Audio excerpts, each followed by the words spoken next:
سوات میں ایک دفعہ پھر سے امن خراب کرنے کی کوشش کی جا رہی ہے، جس کے لیے سوات کے لوگ سڑکوں پر تو نکلے ہی ہیں، لیکن اب خبر سامنے آ رہی ہے کہ جو معاہدہ ٹی ٹی پی سے کیا تھا فوج نے، وہ کیا معاہدہ تھا؟ اس کے حوالے سے نجم سیٹھی نے بڑا دعویٰ کر دیا ہے، اور افغان بچے اب پاکستانی شہری کیوں قرار دے دیے گئے ہیں، آپ کو بتاتے ہیں۔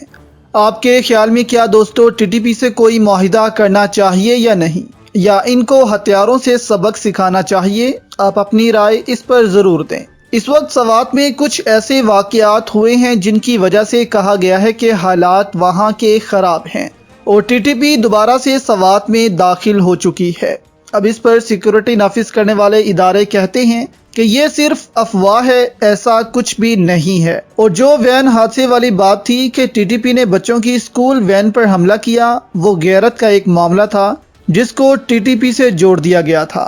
اب دوسری جانب سوات کے لوگ وہاں کے وزیر یہ ثبوت پیش کرتے ہیں تو پھر ہمیں دوبارہ سے بھتہ کیوں ملنا شروع ہو گیا ہے؟ اور وہ تصویریں جن میں دیکھا گیا کہ ٹی ٹی پی کے لوگ پہاڑیوں پر موجود ہیں اور انہوں نے ایک پاکستانی پکڑ لیا، اس پر آئی ایس پی آر کا کوئی خاص رد عمل سامنے نہیں آیا تھا، تو اس سے پتہ لگتا ہے کہ دال میں ضرور کچھ کالا ہے یا پوری دال ہی کالی ہے۔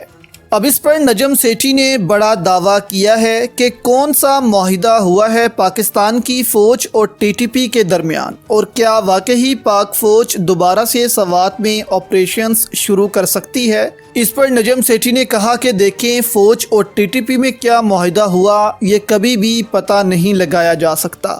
انہوں نے کہا کہ پہلے ایسا ہوتا تھا کہ معاہدے ڈسکلوز کر لیے جاتے تھے، لیکن اب نہیں ہوتے، اور نہ ہی ٹی ٹی پی سے کسی معاہدے پر کسی حکومت کو بتایا گیا۔ اب اس پر نجم سیٹھی کہتے ہیں کہ ممکن ہے کہ ٹی ٹی پی کا تعلق پاکستان سے ہے، ان کے گھر پاکستان میں موجود ہیں، تو پہلے مرحلے میں ٹیسٹ کرنے کے طور پر 200 یا 100 ٹی ٹی پی کے جنگجو آئیں گے جو ہتھیار ڈال کر آئیں گے اور آ کر اپنے گھر آباد کریں گے یہاں پر۔ انہوں نے کہا کہ ایسا ممکن ہے کہ یہ معاہدہ ہوا ہو، کیونکہ میں بھی اس میں شیور نہیں ہوں، لیکن جو حالات ہیں یہ بتا رہے ہیں کہ یہ معاہدہ ہوا ہے۔ تو یہ جنگجو پاکستان میں داخل ہوئے اور انہوں نے یہاں آ کر دوبارہ سے ہتھیار اٹھا لیے۔ ساتھ نجم سیٹھی نے یہ بھی کہا کہ ان سے معاہدہ یہ بھی ہوا ہوگا کہ اب سوات میں فوجی آپریشنز نہیں ہوں گے، جو کرنا ہوگا پولیس کرے گی۔ اس کے پیچھے بھی انہوں نے ایک وجہ بتائی اور کہا کہ یہ معاہدہ ہوا ہے، اور اگر اس کو توڑا جاتا ہے تو پھر ٹی ٹی پی سوات میں موجود جرگے کے لوگوں کو، جو ان کے ہیڈز ہیں، ان کو نشانہ بنا سکتی ہے۔ اس لیے سوات کے ہیڈز بھی یہی چاہتے ہیں کہ وہاں پر اب فوجی آپریشن نہ ہو، جو کرنا ہے سب کچھ پولیس کرے۔ اب سوال یہ ہے کہ اگر 100-200 جنگجو کو اس معاہدے کے تحت واپس بلایا بھی گیا تو پھر ان کے پاس ہتھیار کہاں سے آئے، جو پاکستان میں داخل ہوتے ہی دوبارہ سے امن کو خراب کرنے لگ پڑے ہیں؟ یہ ایک بڑا سوال ہے۔ دوسرا یہ کہ اب جو ہونا تھا وہ ہو گیا، اب ان جنگجوؤں کو واپس کیسے بھیجا جائے گا، یا ان کی گرفتاری کیسے عمل میں لائی جائے گی، اور کیا اس کے بعد بھی کوئی غلطی کی جائے گی ان کو لے کر؟ کیونکہ جب پاکستان نے معاہدہ کیا ہے ٹی ٹی پی سے، انہوں نے توڑا ہی ہے اور پاکستان کو نقصان ہی پہنچایا ہے۔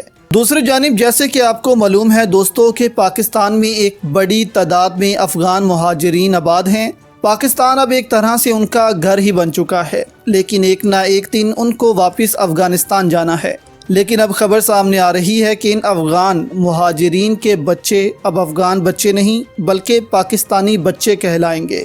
اسلام آباد ہائی کورٹ نے پاکستان میں پیدا ہونے والے افغان مہاجرین کے بچوں کو شہریت دینے کے لیے وزارت داخلہ کو اقدامات کرنے کا حکم دیا ہے۔ اسلام آباد ہائی کورٹ میں چیف جسٹس اطہر معین اللہ نے پاکستان میں پیدا ہونے والے افغان مہاجرین کے بچوں کو شہریت دینے سے متعلق کیس کی سماعت کی۔ دوران سماعت ریمارکس دیتے ہوئے چیف جسٹس نے کہا کہ دیگر ممالک کی طرح ہمارا قانون بھی ملک میں پیدا ہونے والے ہر بچے کو شہریت دینے کا پابند ہے۔ کوئی بھی بچہ جو پاکستان میں پیدا ہوا ہو وہ پاکستان کا شہری بن جائے گا، صرف بچے کے پاس پیدائش کا سرٹیفکیٹ ہونا چاہیے۔ چیف جسٹس اطہر معین اللہ نے وزارت داخلہ کو افغان مہاجرین کے پاکستان میں پیدا ہونے والے نوجوانوں کو شہریت دینے کے لیے ضروری قانونی کارروائی مکمل کرنے کا حکم دیا اور کارروائی مکمل کر کے رپورٹ عدالت میں پیش کرنے کی ہدایت کی۔ اس موقع پر وزارت داخلہ کے وکیل نے عدالت کو یقین دہانی کروائی کہ پیدائشی سرٹیفکیٹ کی تصدیق کے بعد شہریت سے متعلق فیصلہ کر دیا جائے گا۔ سابق وفاقی وزیر اور پاکستان تحریک انصاف کے رہنما فواد چودھری نے اس معاملے پر رد عمل دیتے ہوئے کہا کہ بہت اچھا فیصلہ ہے۔ میری رائے یہ رہی ہے کہ جو بچے پاکستان میں پیدا ہوئے ہیں وہ پاکستانی ہیں، ان لاچار لوگوں کے دکھوں میں کچھ کمی لائیں۔ انہوں نے مزید کہا کہ افغان مہاجرین کے علاوہ کراچی میں موجود برما اور مشرقی پاکستان کی پوری نئی نسل جو جوان ہو چکی ہے اور بے وطن ہے، ان کو بھی شہریت دے دینی چاہیے۔